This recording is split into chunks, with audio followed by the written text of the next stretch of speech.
Vamos agora então até a nossa função de consulta, para fazer a conexão com o banco de dados.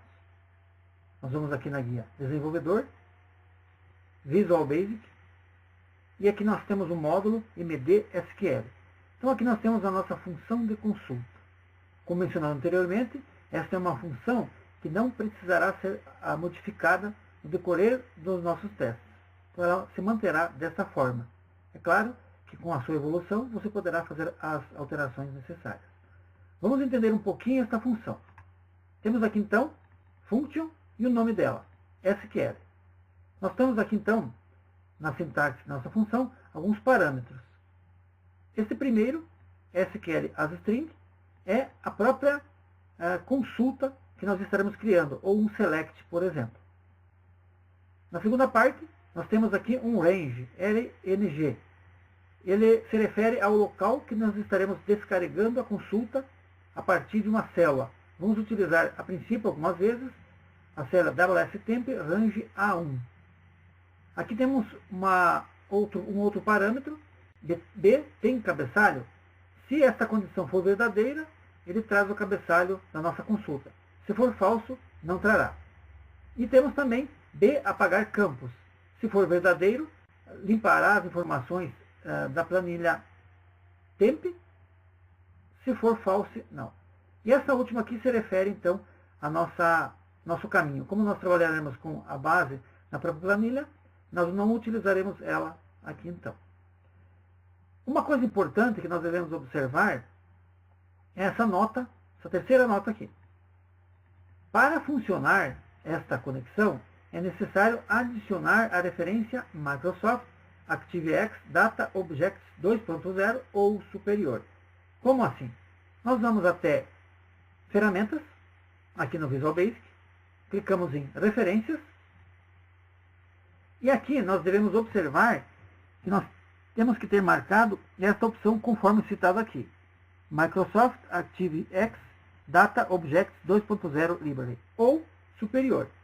Se nós observarmos, descermos aqui, veremos que nós temos aqui vários, 2.1, 2.5, 2.6 e assim por diante.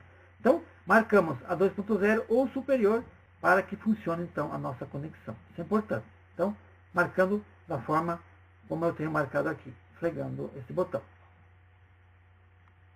A partir daqui, nós temos declaração de variáveis, LNG, CN conexão, variável de leitura. Aqui nós setamos ela para utilizar então, para fazer sempre uma nova conexão e uma nova leitura também. Aqui temos uma condição para WB, que se refere a essa parte superior aqui da sintaxe. Se ela não existir e estiver em branco, então ele vai usar a própria planilha. E no nosso exemplo, nós utilizaremos a nossa planilha BD como base de dados. Então, ele utilizará este caminho aqui.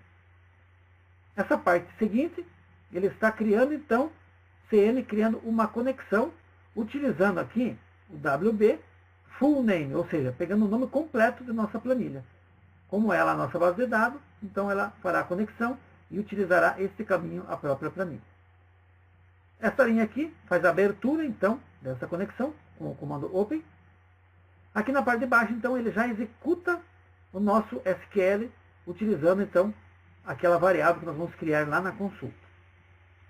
Nós temos aqui mais algumas condições. Se o LNG ele for em branco, não existir, então ele utilizará WSTemp range A1. Nós, por padrão, utilizaremos esse. Mas se não colocarmos nada, ele utilizará, então, automaticamente. A próxima parte se refere a B apagar campos, se refere a esse parâmetro da nossa função. Se ele for verdadeiro, então ele vai apagar as informações que existem de uma leitura anterior. Se for falso, ele não apagará. O próximo, B tem cabeçalho, então, se for verdadeiro também, ele trará o cabeçalho da nossa base BD. Caso contrário, se for falso, não trará. No final aqui, ele executa então a gravação com as informações de leitura que ele fez com a nossa função.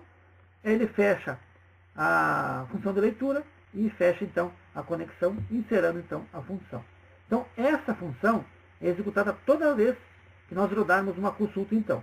Então nós vamos agora lá para o nosso outro módulo, onde nós criaremos então uma consulta para executar então esse comando SQL.